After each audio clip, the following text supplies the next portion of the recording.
Sebelumnya saya sampaikan seperti apa yang sudah kita bahas pada pertemuan kemarin, dalam rapat kemarin.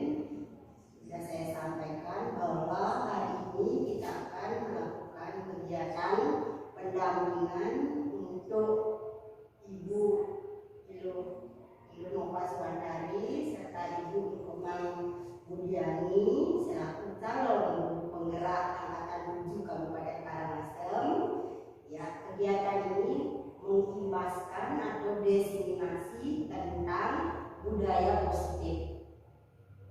Saya berharap ya, kegiatan ini dapat meningkatkan motivasi Bapak Ibu semua ya, untuk melakukan kegiatan yang serupa. Saya juga sebagai kepala sekolah berharap nanti materi yang dipaparkan oleh Ibu Ilo Nopaswandari dan Ibu Komang Budiani selaku calon guru penggerak agar dapat menginspirasi ya, kegiatan dan tugas-tugas Bapak Ibu dalam pembelajaran sehari-hari di kelas.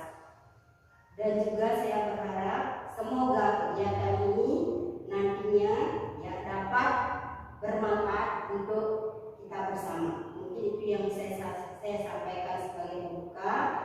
Untuk selanjutnya waktu saya serahkan kepada Ibu Nopaswandari dan Ibu Komang Budiani untuk memaparkan materi tentang budaya positif. Untuk waktu saya persilakan.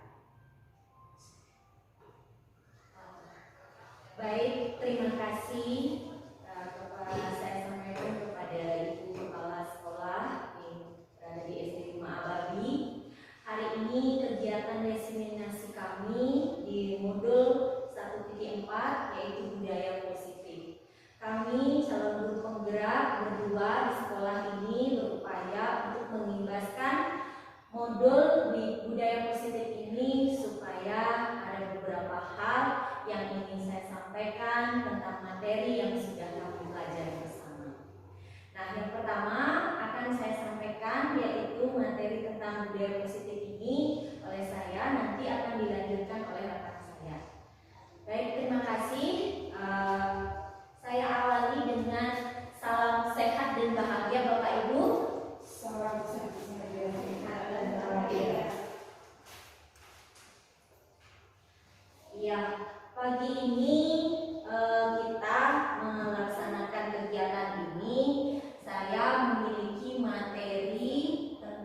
budaya positif yang akan diimbaskan, yaitu disiplin positif, perubahan paradigma baru, posisi kontrol restitusi, keyakinan kelas, dan segitiga restitusi. Nah, itu paparan materi yang akan kami sampaikan kepada Bapak Ibu, mengimbaskan, kemudian mudah-mudahan nanti selanjutnya kegiatan calon guru penggerak yang kami lakukan sudah sampai di tahap modul 1 masih, tetapi sudah sampai modul 1.4. Nah, kegiatan ini lumayan saya sudah mengikuti beberapa hal-hal positif, kemudian kegiatan juga lokakarya yang sudah saya laksanakan itu berbagai macam rintangan dan tantangan, kesenangan dan keharuan itu sudah saya lewati bersama rekan saya. Nah, kemarin juga sudah ada pendampingan dari pengajar praktik kami. Nah, selanjutnya setelah pengimbasan ini kami juga akan didatangi oleh pengajar praktik kami di sekolah untuk memberikan beberapa paparan. Nanti selanjutnya juga akan dipaparkan oleh pengajar praktik kami kepada rekan guru semua di sekolah kami. Baik, terima kasih rekan-rekan. Kita sama seperti belajar, kita tidak usah terlalu tegang. Jadi nanti paparan materi yang saya sampaikan bisa ditanyakan, kemudian nanti kalau yang belum dipahami juga bisa saya ulang. Nah, yang pertama yaitu tentang budaya positif. Bapak Ibu sekalian, nah budaya positif adalah hal yang wajar sewajarnya kita lakukan di lembaga kita ini. Tentunya bukan lagi dari arahan pemerintah, tetapi memang dari kita sendiri sebagai guru, calon pendidik yang memang harus membudayakan diri, yang diawali dari memang dari diri kita sendiri. Ya, budaya positif, beberapa penerapan dan contoh-contohnya Bapak Ibu mungkin sudah melakukan di lingkungan sekolah, kemudian lanjut dengan di kelas masing-masing. Nah, penerapan budaya positif dan contohnya yang akan kita terapkan itu sudah tentunya harus berkelanjutan. Nah, budaya positif di sekolah itu diterapkan untuk nilai-nilai dan kebiasaan di sekolah yang berpihak tentunya kepada siswa. Bapak Ibu segera mungkin melakukan kegiatan budaya positif ini supaya dapat berkembang. Nah, anak-anak tersebut menjadi pribadi yang kritis, penuh dengan hormat dan bertanggung jawab. Nah, itu yang diharapkan dari kegiatan budaya positif ini. Nah, untuk filosofi pendidikan Ki Hajar Dewantara, Bapak Ibu semua, tidak lagi saya memaparkan terlalu jauh karena Bapak Ibu kemarin sudah juga kita mendownload aplikasi PMM yang sudah masing-masing semua guru miliki. Nah, di sana banyak filosofi pendidikan yang dipaparkan oleh Bapak Ki Hajar Dewantara. Nah, di sini Bapak Ki Hajar Dewantara sampai sekarang pemerintah itu menaunkan supaya kita sebagai calon pendidik supaya tetap memiliki nilai-nilai filosofi tersebut supaya bisa diterapkan kepada anak didik kita. Nah, yang pertama dari filosofi yang saya ulas di sini, semua anak terlahir dengan bakatnya masing-masing. Bapak Ibu sudah tentu di kelas masing-masing berupaya untuk mengecek atau berupaya untuk mengetahui bagaimana anak-anak itu memiliki sifat-sifat khas atau yang unik. Nah, kemudian selanjutnya dipekerti. Nah, di sini kita sebagai pendidik dituntut untuk menuntun bakat mereka agar mereka tumbuh selamat dan bahagia. Ya Bapak Ibu, sekali lagi guru itu bisa diibaratkan seperti petani. Nah, seorang petani yang bagaimana mengawali biji, misalnya petani jagung, ya biji jagungnya yang dirawat seperti anak-anak kalian dari Bapak Ibu di kelas.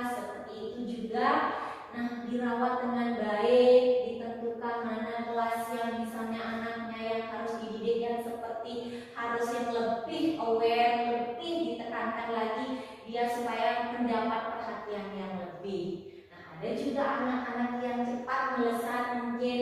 Nah, itu juga harus saling diperhatikan.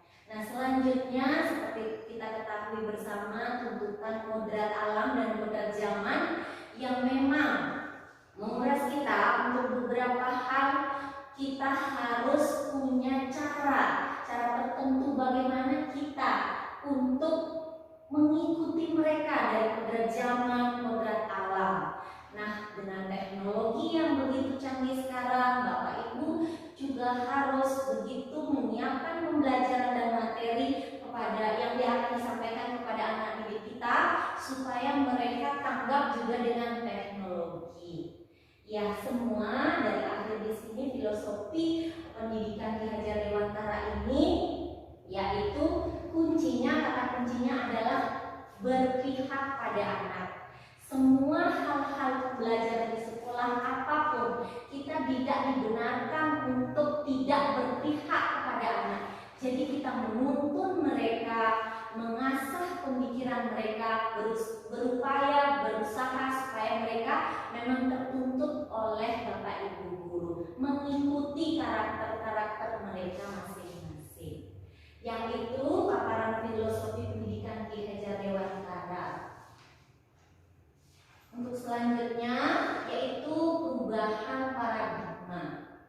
Nah, di sini perubahan paradigma. Perubahan sudah tentu Bapak Ibu harus memiliki daya ubah tersendiri untuk menentukan paradigma bagaimana kita seorang guru yang bisa membangun budaya positif tersebut. Nah, sekolah perlu menyediakan lingkungan yang positif, yang aman, nyaman agar murid-murid kita itu mampu berpikir, bertindak, menciptakan, dan merdeka. Yang selain itu mandiri dan bertanggung jawab. Yang anak-anak itu dikatakan mandiri, merdeka, itu bisa kalian lakukan di sekolah, di kelas masing-masing. Bagaimana trik dan cara Bapak Ibu guru. Nah, ini disiplin ini dikaitkan juga dengan kontrol diri. Nah, dalam hal ini kontrol guru yang dalam menghadapi bagaimana cara Bapak Ibu guru menghadapi siswa tersebut. Ya, baik, selanjutnya, nah di sini juga ada beberapa peneliti yaitu paparan dari Dr. William Glasser, yaitu dalam teorinya kontrol teori untuk meluruskan miskonsepsi tentang kontrol. Nah, di sini beberapa yang saya ulas tentang ilusi guru mengontrol murid, ilusi bahwa kritik dan membuat orang tua merasa bersalah dapat menguatkan karakter. Nah, selain itu ada ilusi bahwa semua penguatan positif efektif dan bermanfaat. Selanjutnya ilusi bahwa orang dewasa memiliki hak untuk memaksa. Nah, maksudnya di sini memaksa anak tersebut supaya memang terkontrol oleh Bapak Ibu gurunya di sekolah. Baik, Bapak Ibu guru, nah beberapa sudah saya paparkan tentang filosofi perubahan paradigma, itu beberapa. Nah, kita tetap dalam posisi belajar yang nyaman. Masih nyaman Bapak Ibu guru? Masih. Iya, di sini masih nyaman ya karena Bapak Ibu guru sudah tentunya sudah beberapa kali melaksanakan kegiatan budaya positif, walaupun masih belum pasti semua full semuanya, nanti bisa dilanjutkan juga di kegiatan-kegiatan belajar mengajar di kelas. Nah, yang selanjutnya kita paparkan tentang makna disiplin.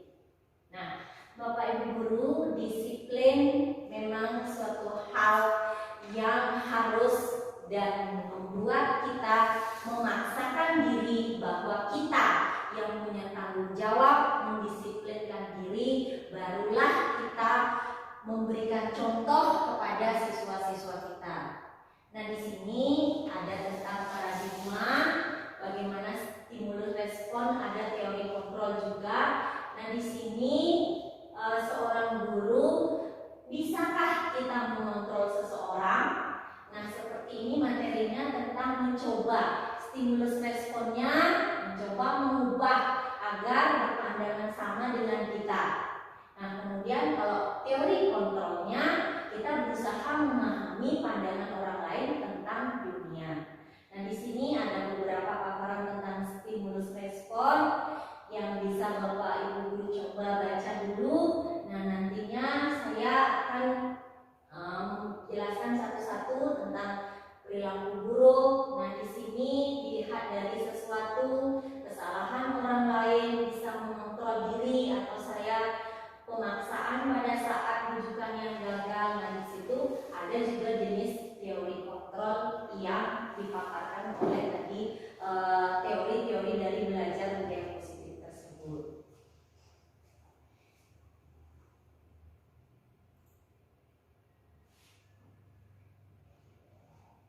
Nah, saya lanjutkan tentang disiplin tadi. Nah, dikaitkan dengan tata tertib, teratur, kepatuhan, dan peraturan. Nah, juga kata disiplin ini memang sering dikaitkan dengan hukuman. Nah, hukuman yaitu hukuman belajar, karena disiplinnya tidak harus memberi hukuman. Nah, siswa dihukum karena melakukan pelanggaran. Nah, di sini salah satu alternatif yang terakhir itu anak-anak itu diberikan hukuman, tetapi juga kita harus punya sebuah peraturan yang sebelumnya sudah kita buat supaya anak-anak itu tidak istilahnya dihukum tanpa sesuatu hal yang sudah dia lakukan. Nah, hukuman yang diberikan itu sudah tentunya Bapak Ibu punya konsekuensi tersendiri atau kesepakatan dan keyakinan kelas yang sudah Bapak Ibu sepakati di kelasnya masing-masing.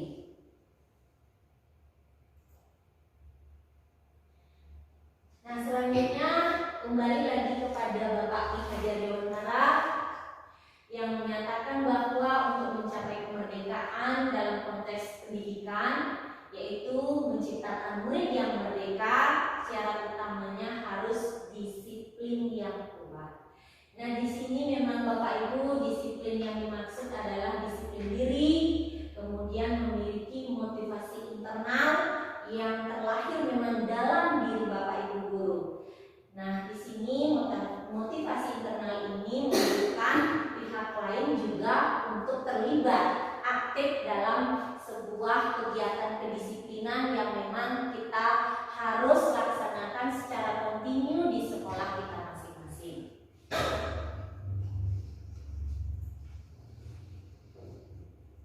Nah, materi yang selanjutnya yaitu teori tentang motivasi perilaku manusia.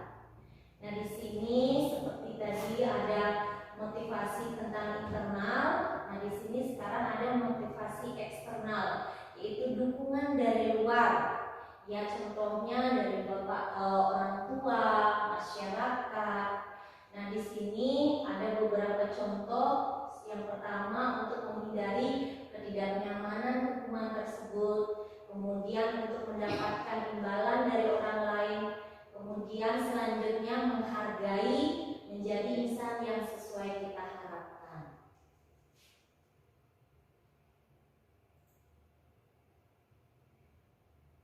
Nah, di sini materi yang terakhir yang akan saya paparkan yaitu tentang keyakinan kelas, hukuman, dan penghargaan. Nah, Bapak Ibu, mengapa tidak peraturan saja? Mengapa harus keyakinan? Nah, peraturan itu, tata tertib, memang sudah ada di lembaga masing-masing.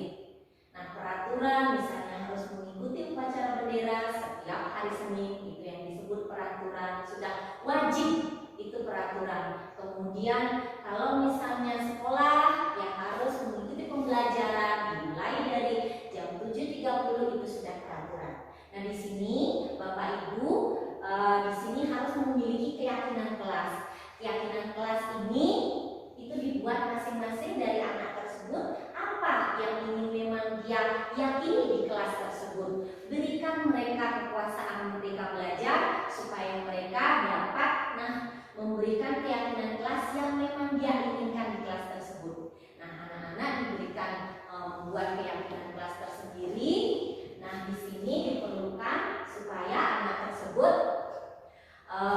bebas, tetapi bukan artinya bebas merdeka itu gurunya bisa diam dan anaknya bebas, bukan berarti seperti itu. Tetap ada kontrol bapak ibu guru. Nah, keyakinan kelas, kemudian nanti mungkin ada beberapa anak dari 10 anak bisa 2 atau 3 yang sama memiliki keyakinan kelas, itu dijadikan satu. Nah, itu kita pajang di depan. Nah, untuk mengingatkan mereka untuk kegiatan-kegiatan selanjutnya saat pembelajaran. Ada keyakinan kelas, kemudian nanti ada hukuman yang memang diminta, dan penghargaan juga. Hukuman dan penghargaan itu juga ditentukan bisa oleh anak tersebut. Tidak bapak ibu guru saja yang harus menentukan hukuman, penghargaan, tidak. Tetapi bisa, anak-anak juga bisa menentukan. Nah, mungkin ide tersebut nanti bisa dijadikan saluran untuk kelas-kelas yang lain. Baik, sekian bapak ibu guru. Nah, itu tadi paparan beberapa tentang budaya positif yang sudah saya paparkan. Selanjutnya materinya akan dilanjutkan oleh rekan saya. Terima kasih.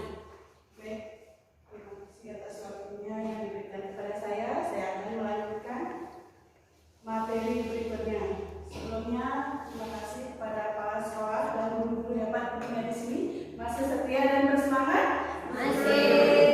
Ya, sekarang saya akan melanjutkan materi tentang jelaskan teman saya, yaitu tentang keyakinan kelas. Nah, di sini maksudnya keyakinan kelas bukan seperti peraturan yang harus diikuti sama seperti tata tertib. Kalau keyakinan kelas di sini maksudnya seperti kesadaran yang harus dilakukan oleh teman-teman sekelasnya, dan yang sebagai pengontrol adalah guru-gurunya. Nah, untuk lebih jelasnya tentang keyakinan kelas di sini adalah nilai-nilai kebajikan atau prinsip-prinsip universal yang disepakati bersama secara universal lepas dari latar belakang, suku, negara, bahasa maupun agama. Maksudnya di sini tanpa membeda-bedakan. Ada seperti miskin, kaya, agama, misalnya Islam, Hindu. Nah, dianggap semua di sana sama. Yang penting kita keyakinan kelas di sini peraturannya dilaksanakan dengan kesadaran diri sendiri. Nah, di sini para ahli menuangkan sebuah keyakinan kelas akan lebih memotivasi secara dari dalam. Seseorang akan lebih bersemangat untuk menjalankan keyakinannya daripada hanya sekedar mengikuti serangkaian peraturan. Akan dilakukan dengan lebih nyamannya si anak, dan tetap posisinya adalah si guru sebagai pengontrol. Nah, di sini ada beberapa bentuk daripada keyakinan kelas atau daripada ciri-ciri daripada keyakinan kelas. Nah, ini dia pembentukan keyakinan kelas. Yang pertama, keyakinan kelas di sini yang bersifat abstrak, dari peraturan yang lebih rinci dan konkret. Nah, maksudnya di sini kalau peraturan seperti tadi saya bilang harus dilaksanakan. Nah, kalau keyakinan kelas tidak dengan kesadaran dirinya sendiri. Nah, yang kedua, keyakinan kelas berupa pernyataan-pernyataan yang universal. Dan ketiga, pernyataan keyakinan kelas senantiasa dibuat dengan bentuk positif, tidak seperti negatif, mengharapkan seperti rasa saling menghargai, saling menyayangi, saling menghormati, seperti itu di kelas. Tidak ada percecokan antara pertentangan di kelas-kelas itu. Dan yang ini mudah diingat dan dipahami oleh semua warga kelas. Sebaiknya diikuti terus dalam membuat kegiatan kelas dan curahan pendapat. Di sini dia bisa, siswa itu bisa berpendapat tentang keyakinan kelas. Oh, saya harus lakukan seperti ini. Oh, teman saya seperti ini. Dia bisa bercurah dengan gurunya. Tetap guru sebagai pengontrol. Nah, itu daripada pembentukan keyakinan kelas dan ciri-cirinya. Nah, di sini ada peraturan dan keyakinan kelas. Nah, yang lebih jelasnya di sini sudah ada bagian-bagiannya. Nah, seperti ini peraturannya,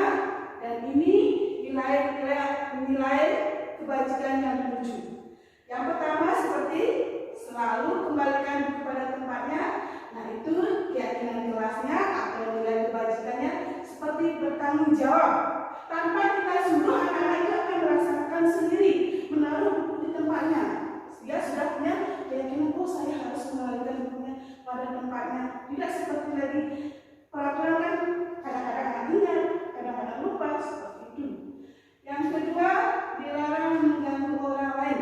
Nah, nilai keyakinan kelas atau nilai kebajikannya menghormati orang lain, diri dan diri sendiri. Tapi dia tahu. Yang ketiga, hadir di sekolah 15 menit sebelum pembelajaran dimulai, sama keyakinan kelasnya atau nilai kebajikan yang dituju, menghormati orang lain dan punya komitmen dan tujuan berkomitmen dalam dirinya sendiri. Dan yang terusnya, dilarang menggunakan narkoba. Nah, nilai keyakinan kelasnya kesehatan, dan berikutnya bergantian atau menunggu giliran. Nah, juga nilai kelas dan nilai kebajikannya menghormati orang lain, kesabaran, dan menggunakan masker. Nilai keyakinan kelasnya atau kebajikannya kesehatan dan keselamatan. Dan yang paling terakhir, jangan berlari di kelas atau koridor. Itu mereka akan tahu bahwa ternyata nilai kebajikannya adalah tentang keselamatan. Mereka akan sadar, oh ternyata saya tidak boleh berlari-lari. Nah, ini demi biar tidak membahayakan diri saya sendiri. Seperti itu perbedaan peraturan dan keyakinan kelas. Nah, untuk lebih lanjut, materi berikutnya tentang seperti tadi masih nyambung, dihukum oleh penghargaan. Nah, pengaruh hukuman atau penghargaan ini jangka pendeknya sih bagus. Kalau jangka pendek merasa dia akan merasa senang diberi penghargaan. Oh, hari ini saya dapat penghargaan dari ibu guru. Nah, kalau jangka panjangnya apa? Nah, dia akan selalu ketergantungan. Dia tidak akan memotivasi dalam dirinya belajar. Oh, saya nanti akan dapat penghargaan. Nah, besoknya lagi, oh saya harus seperti ini. Tidak ada akan selalu bergantung dengan dia. Kita pun memberikan penghargaan agar sudah jangka panjang. Mungkin tidak bisa akan memberikan penghargaan. Kalau penghargaan dari awal kita bisa memberikan buku, pulpen. Kalau jangka panjangnya apa? Itu akan membuat siswa ketergantungan.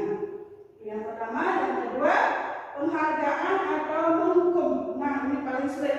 Penghargaan dan menghukum di sini maksudnya seperti kita ranking di kelas, ranking 1, ranking 2, ranking 3. Itu sudah bagus mereka dapat ranking penghargaan. Nah, yang kasih adalah ranking keempat. Nah, apa yang dia dapat? Padahal nilainya hanya beda selisih 1 misalnya. Yang didapat hanya dia malah misalnya ini bisa sedikit beda nilainya. Dia kita sama seperti menghukum dia. Dia dapat hargaan, hanya dapat penghargaan 1 sampai 3. Sama seperti ranking 1 sampai 10. Nah, dia hanya dapat peringkat 1 sampai 10. Yang 11 apa dia dapat? Hanya hukuman. Dia merasa dirinya bisa tidak dapat apa-apa, seperti menghukum seperti itu. Nah, penghargaan ini bisa kita mengurai ketepatan seperti tadi. Nah, kita harus bisa memberikan penghargaan pada saat yang tertentu. Seperti penghargaan sudah akan efektif seperti tadi dijelaskan, penghargaan 1 sampai 3. Yang keempatnya kan tidak efektif dia. Seperti itu. Juga penghargaan bisa merusak hubungan seperti tadi. Penghargaan diberikan hanya 1 sampai 3. Yang keempatnya tidak diberikan seperti itu. Ya, lanjut. Masih semangat? Masih. Nah, di sini ada sebuah kasus. Nah, di sini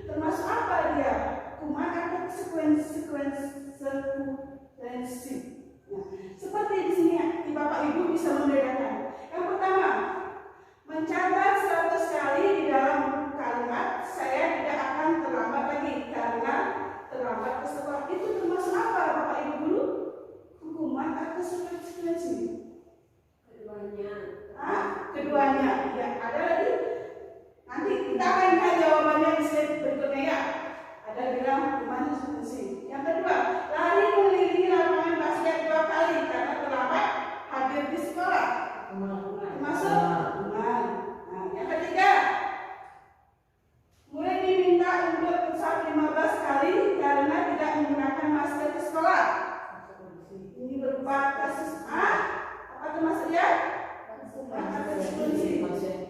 Konsekuensi, ya, menggantikan kertas tugas teman yang telah dicoret-coret. Ya. Yang membersihkan tumpahan air di meja ditulis karena tersenggol pada saat belajar. Konsekuensi. Murid diminta tidak menggunakan sepatu seharian di sekolah karena tidak menggunakan sepatu hitam.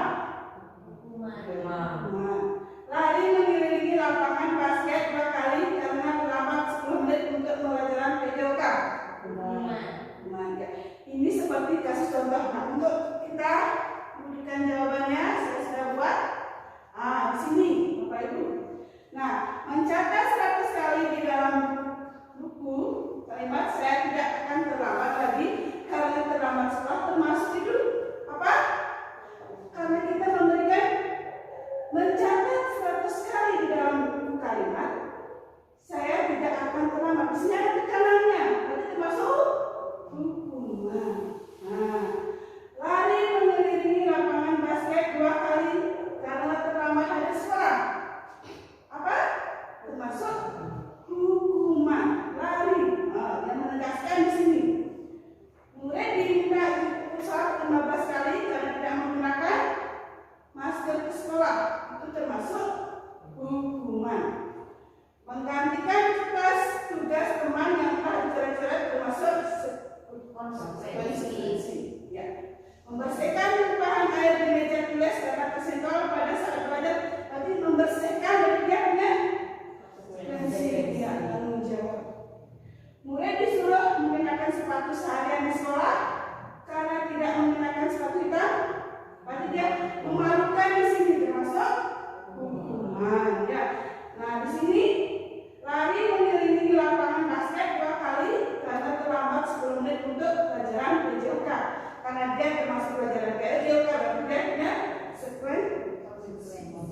Nah, itulah beberapa kasus dan ada tindakannya. Lanjut untuk materi berikutnya.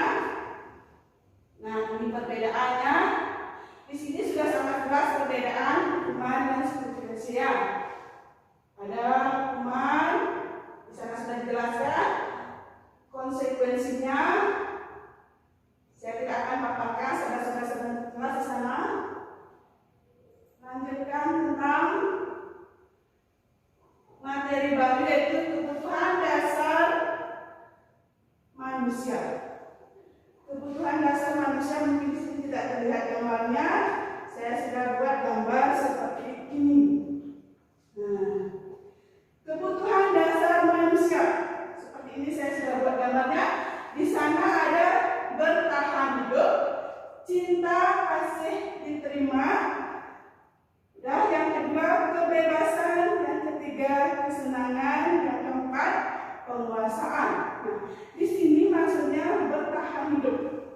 Bertahan hidup seperti bertahan bisnis. Seperti kita bertahan hidup untuk memenuhi kebutuhan kita.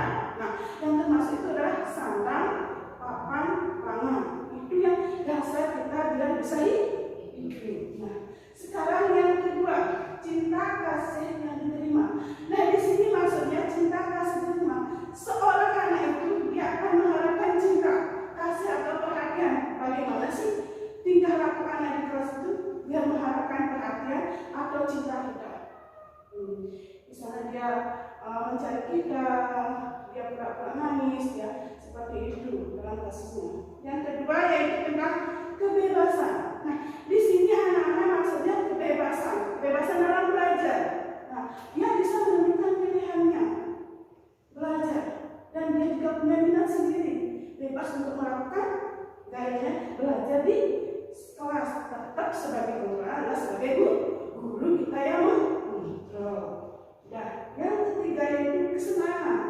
Nah, maksudnya di sini kesenangan bukan berpoya-poya atau memalukan. Kesenangan di sini mereka dia senang belajar bagaimana cara kita mengajarkan biar enjoy, biar masuk pelajaran ke dalam pikiran anak-anak.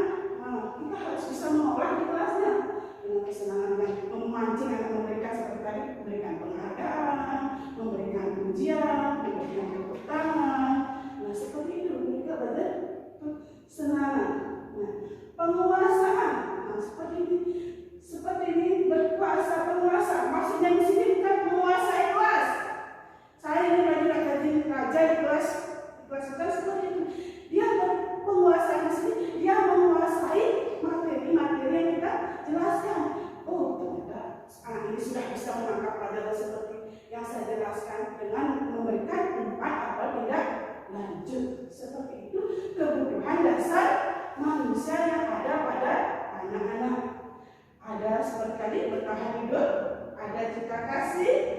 kebebasan, kesenangan, penguasaan. Nah, di sini saya punya sebuah cerita. Nah, di sini cerita tentang tadi bertahan hidup, kesenangan. Di sini Bapak Ibu bisa menang. Yang mana sih maksudnya kesenangan? Nah, di sini Ibu Ani, guru kelas 5 di SD Pelita Hati, sedang bingung menghadapi pula satu muridnya di kelasnya. Agus, beberapa anak telah datang dan mengeluhkan. Agus yang seringkali meminta bekal pada siang mereka dengan paksa. Jika ada menghadapi situasi seperti itu, Ibu Ani, apa yang Anda lakukan? Menurut Anda, kira-kira apa alasan Agus melakukan hal tersebut? Ini sebuah kasus. Di sini kita bisa menentukan mana yang maksudnya bertahan hidup, cinta kasih, penguasaan, kesenangan, kebebasan. Nah, kebetulan di sini Agus setiap hari dia minta uang kepada temannya. Untuk lebih saya sudah buatkan juga termasuk mana cinta kebutuhan yang diterima, pengakuan. Nah, di sini apabila Agus karena ia senang temannya jadi perhatian, berarti dia termasuk Agus ini ingin perhatian, berarti dia termasuk cinta dan kasih sayang. Di sini yang kedua, apabila Agus dia merasa hebat karena temannya jadi takut dan menakuti, berarti dia penguasaan Agus. Yang ketiga, apabila Agus merasa bosan dan bekalnya dibawakan ibunya selalu membawakan bekal yang sama, nah berarti dia tidak memenuhi kebutuhannya itu aja.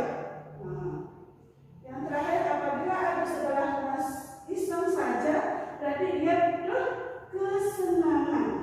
Ini yang lebih detailnya tentang cerita tadi. Tentang kehidupan yang termasuk yang mana bertahan hidup, kesenangan, kepuasan. Lanjut, saya akan melanjutkan materi berikutnya tentang 5 posisi kontrol materi baru, yaitu 5 posisi kontrol. 5 posisi kontrol di sini maksudnya adalah sebagai guru, sebagai penghukum, pembuat masalah, teman, pemantau, manajer. Nah, maksudnya di sini penghukum. Nah, seperti guru, guru menghardik siswanya, hei kamu jangan melakukan itu. Nah, seperti itu. Menunjuk-nunjuk dan berkata kasar secara seketika, itu namanya penghukum. Nah, sekarang anak itu akan bagaimana? Anak itu bukan malah dia takut. Nah, hasilnya pasti dalam dirinya dia akan memberontak karena dia dihukum.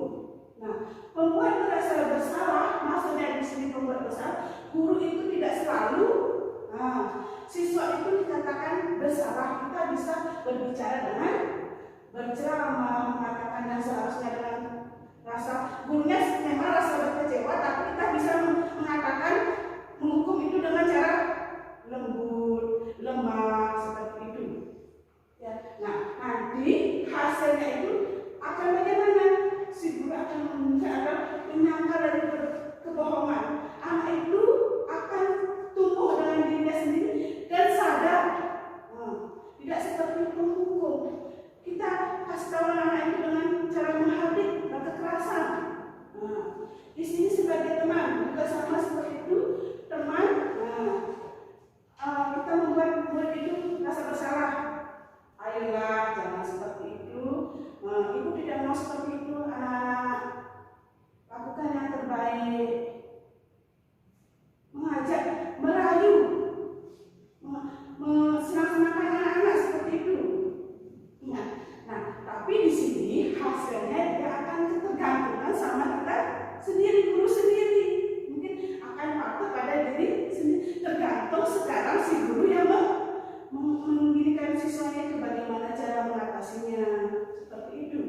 Nah, sebagai pemantau, maksudnya di sini sebagai pemantau adalah menghitung atau mengukur. Nah,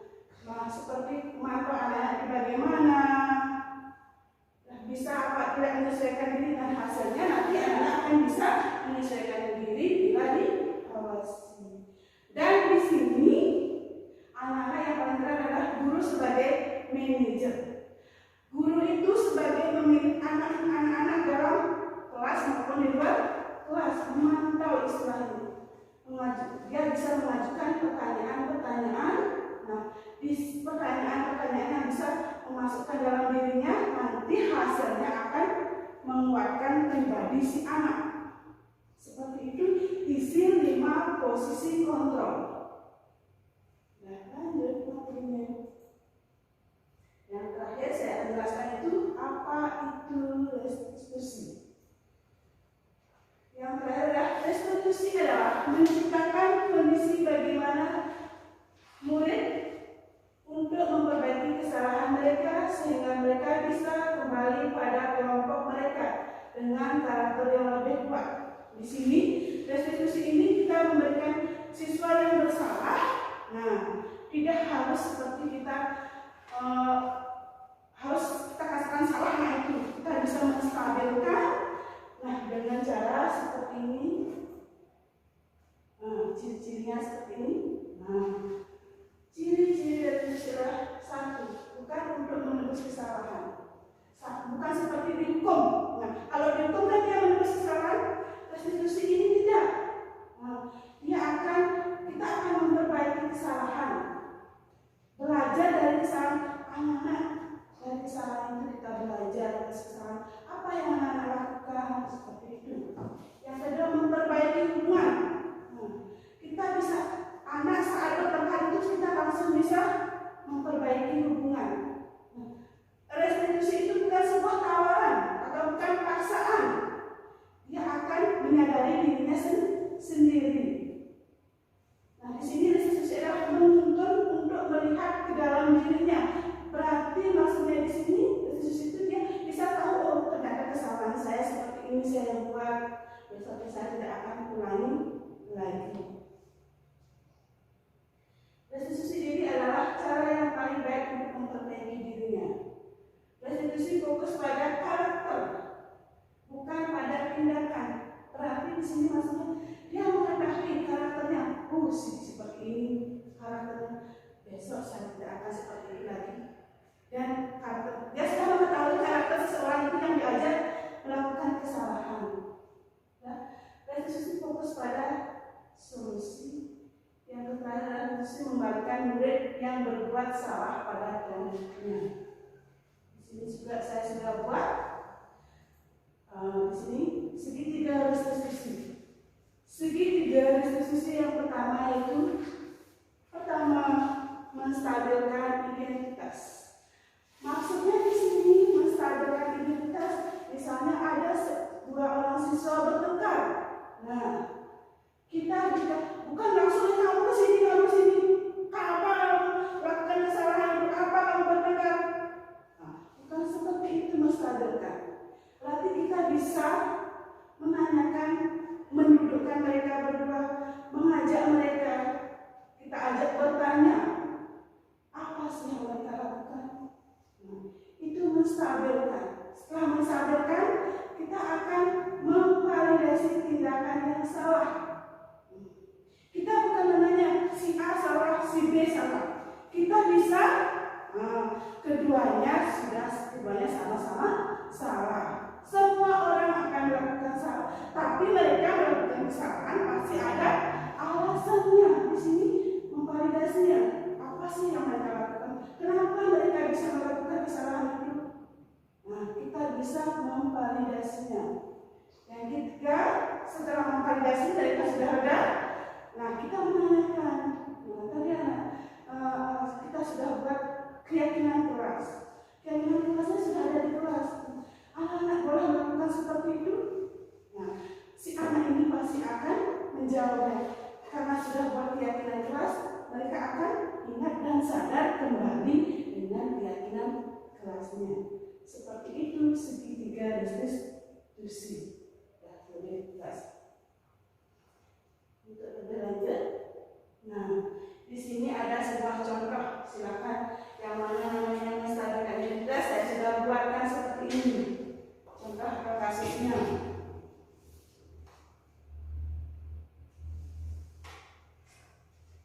Di sini pada intinya anak-anak itu dalam setiap permasalahan tidak harus selalu kita hukum. Kita bisa menstabilkannya. Nah, menstabilkan dengan cara merayunya, menanyakan, seperti itu. Ya.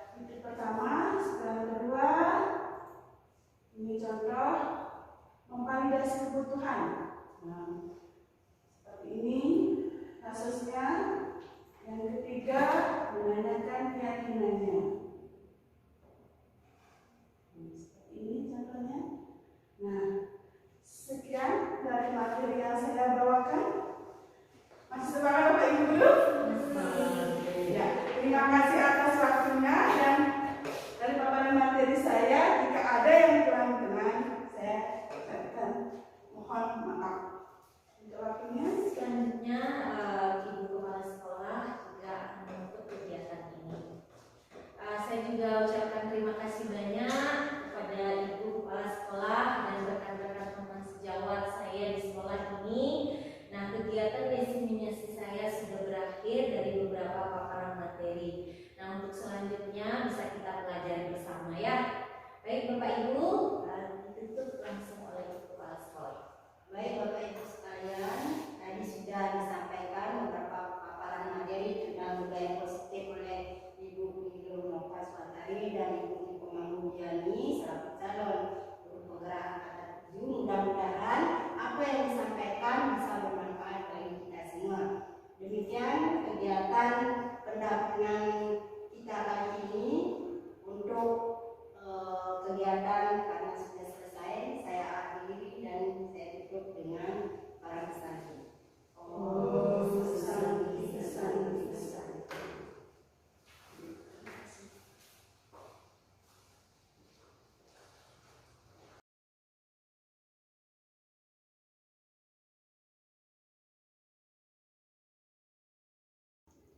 Om Swastiastu.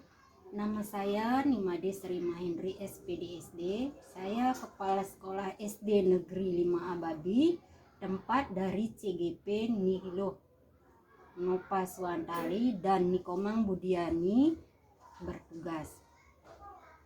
Saya sangat bangga dengan keikutsertaan dari Ibu Nilo Nova Swantari dan Ibu Nikomang Budiani dalam kegiatan guru penggerak.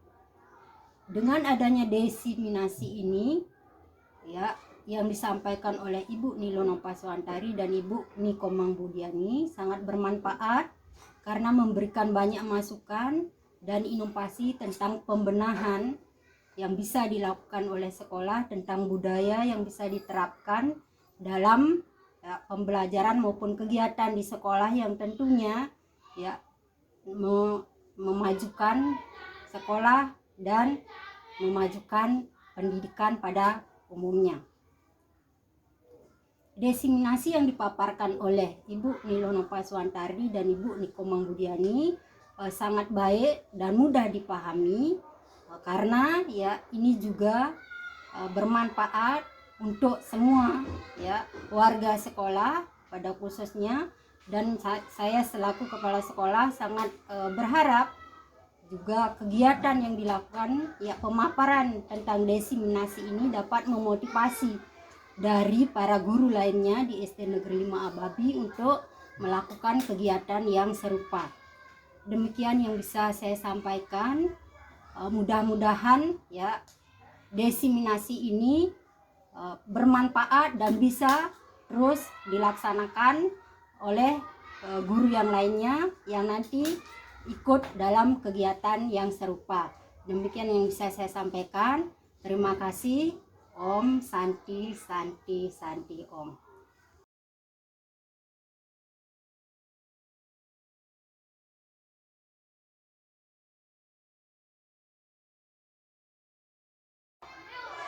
Om Swastiastu. Saya Ibu Dayu Irawati, guru SDN 5 Ababi, merupakan rekan kerja dari Ibu Nova Swantari dan Ibu Komang Budiani. Di sekolah, Ibu Nova dan Bu Komang Budiani adalah pribadi yang baik dan menyenangkan. Menurut saya, apa yang sudah dipaparkan sudah baik dan mudah-mudahan bisa terlaksana berkelanjutan. Saya jadi tahu tentang budaya positif, yaitu keyakinan kelas dan segitiga restitusi. Kami juga mengetahui posisi kontrol sebagai guru, yaitu sebagai penghukum, pemantau, dan manajer. Intinya, materinya sangat penting untuk guru Dan semoga Bu Nova dan Bu Komang Budiani bisa menyelesaikan pendidikan guru penggerak dengan baik dan lulus. Om Santi Santi Santi Om.